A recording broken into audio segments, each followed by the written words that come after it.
We're trying to investigate how and why so many large animals, the megafauna we call them, became extinct about 10,000 years ago suddenly all around the world. The mammoth, saber-toothed lions, things like that. And we don't know whether it's humans or climate change. What we've found by looking into the actual bones themselves is a signal of sudden environmental change just before they become extinct. And we see water, moisture everywhere, which we think is changing the vegetation patterns away from grass, which is what they want, towards trees.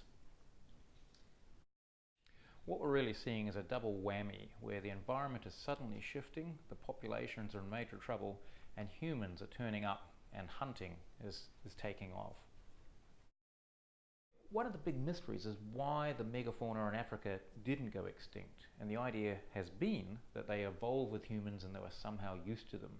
What we see instead is because there were no glaciers and large amounts of water to melt, grasslands were always present in Africa, so the animals never had the stress they had elsewhere, so it had nothing to do with being used to humans. So the extinctions happened between about 11 to 15,000 years ago, but the timing is different in different parts of the world. What we've shown is the timing seems to correlate with when the glaciers are melting. For example, South America is earlier than North America, both seem to be earlier than Europe.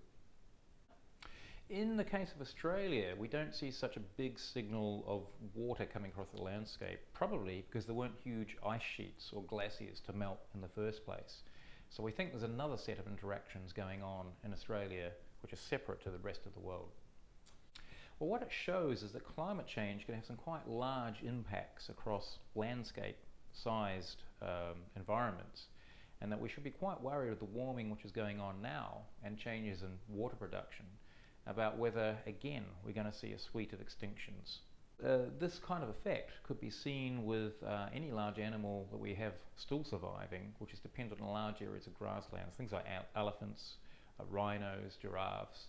With added rainfall in those areas, we could actually see some quite major impacts on these populations relatively quickly.